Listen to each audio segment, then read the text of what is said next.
You'll remember at the beginning of the day, we talked about advancing 21 innovations. Let's hear now from two of CFED's Innovators-in-Residence about how the input that you gave them today and the interactions of this summit have actually affected their thinking about innovation processes.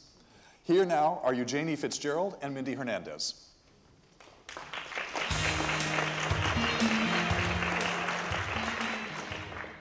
It's camera action. Perhaps it's clear to you, but it's just Eugenie Fitzgerald up here. Mindy, I think, is on her way. First of all, I just want to say a big thank you. It's been an absolutely fantastic and enjoyable day so far. And I look forward to the gala this evening because I think these conversations are going to be able to continue in one format or another. And I've also gotten a lot of business cards, and I look forward to continuing these conversations over the course of time. I think I've been asked to talk about a few key takeaways, and just the ones that jump off the top of the head. And I have to say that the key takeaways, for the most part, are ones that are really relevant for us on the granular level. But one of the things that was really interesting to hear is that the regulatory environment is changing very, very rapidly within banks, and that in February and March of next year, the banking experience and our consumer experience of banks is going to be wildly different. And so some of the work that we're doing right now to try and ensure that there are the right financial products for folks who are underbanked to be able to take advantage of direct deposit and some of the benefits is going to look really, really different in a few months. So that's one of the sort of really interesting takeaways for me. And as I said, it's a particularly granular level.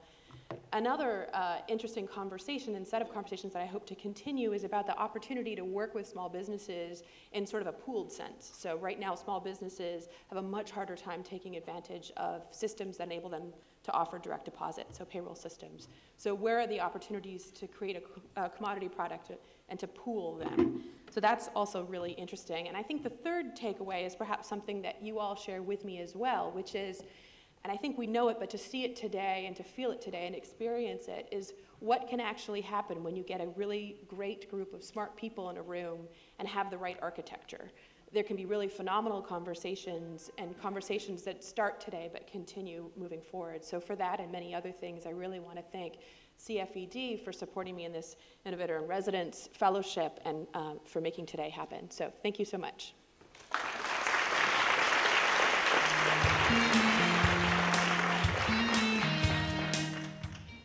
Hi, I'm Mindy Hernandez, and it's good to see you all again. So today has been fantastic for me, and I think my biggest takeaway, sort of my meta takeaway, is just the power of connections. And so I've met so many people that have changed the way I'm thinking about my work or changed the way that I'm thinking about how we can institute our work, and have given me information on organizations that are doing very cool things that I didn't know about. Research that I didn't know about that we can tap into, and those kind of connections are critical if you want to innovate, if you want to invent. You know, you can't just be an innovator by yourself. It's about making those connections and seeing the explosion of ideas that happen when those connections happen, and that was really exciting for me.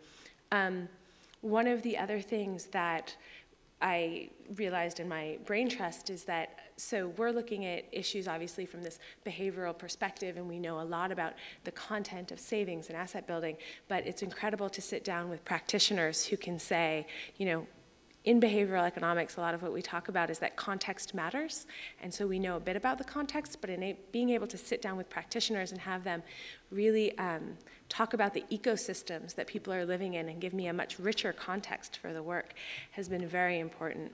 And finally, one of the challenges that I've had is thinking about, okay, so this innovation makes a lot of sense. We're going to take the ideas of behavioral science, these insights, we'll build a bridge and we'll apply them to the field. But that engineering of that bridge takes a lot of work, and it's about operationalizing that bridge. And how we do that means that we need to connect with the right partners in the communities. That means we need the right intellectual partners, we need the right funding support partners, and starting to think about each of the bricks that go into operationalizing that bridge so that we can be the best connector we can has been really important. So thank you all for your insights. I really appreciate it.